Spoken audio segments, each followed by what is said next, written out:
I would argue that in many instances they have shot themselves in the foot.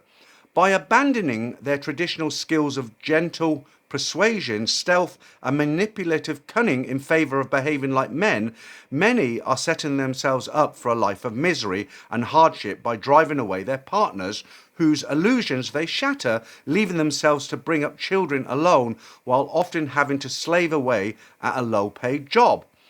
Their excess, meanwhile, can get on a plane to Thailand free of responsibilities and have the time of their lives. I doubt if this was the original idea of females. If you are the traditional blokey kind of Northern European or Yank enjoying going out for a few pints of an evening and watching sport, you may be finding it increasingly difficult to do your own thing in the face of an assertive wife giving you orders and ultimatums. Not all women, of course, but a lot more than 20 or 30 years ago. If this is not bad enough, social media is playing an increasingly toxic role in persuading young women not to submit themselves to men anymore and that they have the right to be demanding. This is a big problem because it is tipping the scales in the opposite direction. Most men are reasonable enough to agree that women should have equality, but many women believe they deserve more. I have heard men complaining they are expected to pay the whole bill for their date without her even offering to contribute. How common this is, I don't know. All these shenanigans have contributed to a spike in domestic violence, although there are many factors contributing towards it. Men's egos are becoming increasingly more fragile. It is no wonder that so many Europeans are going to Asia to live, not just to vacation. Singapore, Japan, and now China are the main destinations for employment.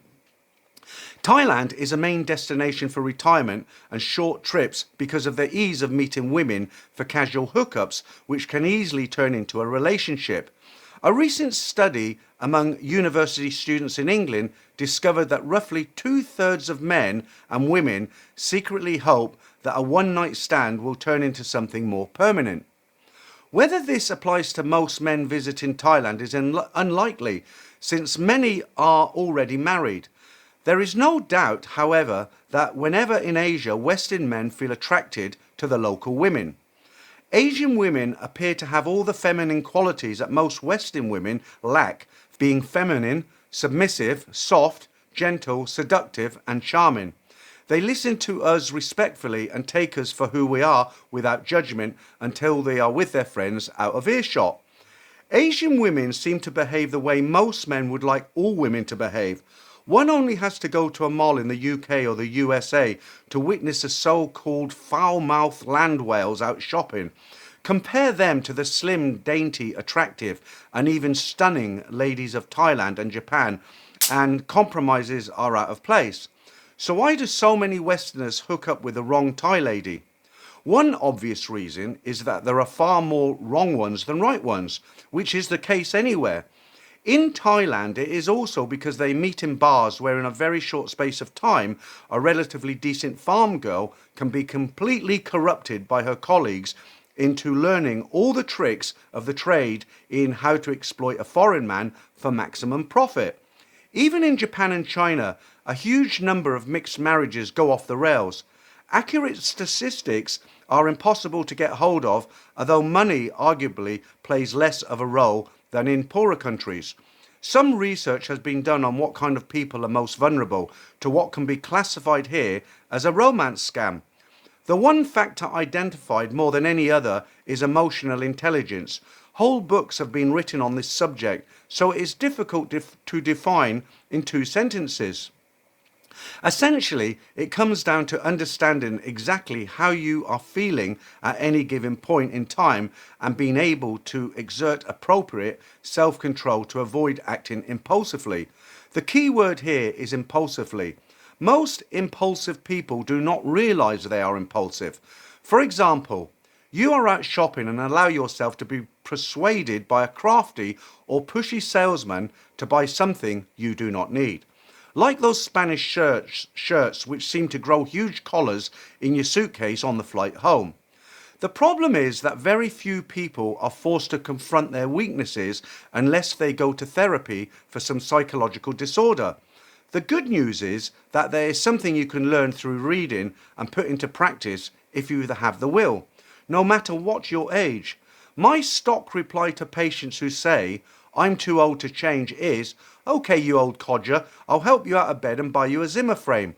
If you have an addictive personality, which is very common and usually inherited, then you need to be particularly alert to this weakness.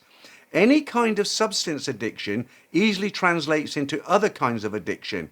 It goes without saying that anyone who suffers from OCD, obsessive compulsive disorder, should be extremely careful. Like most mental disorders, thousands of people who have it never have been formally diagnosed with it. Other types of vulnerable individuals are the chronically lonely, where chronic is defined as impacting negatively on your life. Then there are those still suffering the effects of a recent breakup. Cultural difference is a largely ignored factor. Being aware of it is arguably equally important as speaking the language. The foreign man may have read about it, but does not grasp fully how these differences play out in practice. How many educated Western men would get into a serious relationship with an unemployed, uneducated single mother in their own country unless she was exceptionally beautiful? When meeting an Asian woman who speaks good English, it is easy to assume she is westernized and understands us, although this is rarely the case. Most men have a tendency to idolize a woman and place her on a pedestal, as they say.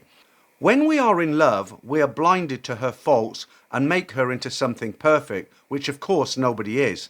No wonder so many relationships break down when the initial infatuation wears off, which can happen very fast or take a while. On top of that, we fail to realize that men and women do not love in the same way. Men, as I already mentioned, go way over the top. Women are pragmatic, looking first at how a man may actually benefit them. Good looks and money are always welcome. Future prospects are very important, even if the man is not rich now. Intelligence is appreciated, along with a sense of humour. Loyalty, kindness, and devotion are way down the list, no matter what people say. I would go as far as saying that being in love is a temporary mental disorder because it causes people to behave obsessively and recklessly. However, it can be a wonderful human experience which enriches your life, provided that the object of your love feels the same way about you. With Asian women, especially Thais, you never know how genuine her feelings are. The final personality type I need to mention is Mr. Nice Guy. These are guys who display what should be those highly desirable qualities of kindness, loyalty, and devotion. In their own country, they rarely do well with women and would be well advised to hit themselves on the head with a mallet, not because of the qualities they display, but for the qualities they lack. These are masculine qualities of unpredictability, excitement, arousing expectations in a woman of an interesting and stimulating time together. Nice guys are usually too tame and dull and come across as weak, typically relying on the women to take the lead, which for most women is a turn-off. In Thailand, nice guys do very well, which leads them to assume their lack of success at home was because they have been in the wrong country the whole time. Unfortunately, they are not the most easily taken advantage of because their very qualities of kindness and devotion are a dream for an unscrupulous bar girl to exploit. Nice guys, beware. What can we do to protect ourselves from becoming the main character of yet another Thailand-bound crash and burn story? It is more difficult than many of us realise because it can happen to anyone. Even the dude in the comments gloating over the victim who lost all his savings to a go-go dancer. When we meet a new woman who we envisage getting into a relationship with, we fool ourselves into believing she has it all. In Thailand, we delude ourselves into somehow believing our one is different from all the bad ones we have read about. Another point worth mentioning is that most men fail to realise that we treat women we fancy differently from the way we treat others, and in so doing so can make ourselves look stupid to her without realising it. This is a huge mistake. If we really desire someone decent, our chances of success will increase if we treat every woman the same. Thai man no good is a popular girl mantra which foreigners lap up eagerly. Even if it contains a grain of truth, it does not mean that most Thai women prefer foreigners to their own men. One only has to look at the ethnic communities in other countries to realise that people generally bond with someone who shares the same language, culture and social standing. It is true that in most Asian countries there is a sizable minority who, like the Max Bygraves look or the old cottage in the Agatha Christie movies, women who have suffered horrible abuse at the hands of one of their own may indeed be more inclined to find a foreigner. There is a general perception that Westerners treat their women better. Whether this is true, I don't know, but international surveys show that men from certain Western countries spend more hours helping out with domestic chores than others. What I'm saying is that it is dangerous to believe that being a foreigner gives you a special status. It usually doesn't. All it means to a local woman is that you probably have more money. In Japan, most foreigners I know are married to god-awful women with bruises. These are the kind of women that most Japanese men want to thank the foreigners for taking out of circulation. Contrast this to Korea, where you get blocked and worse. In Thailand, Westerners tend to wind up with the least educated section of the population. In Japan, it is the opposite. Bossy, stern, selfish, status-driven career women who are nothing more than slimmer versions of the worst type of Western women.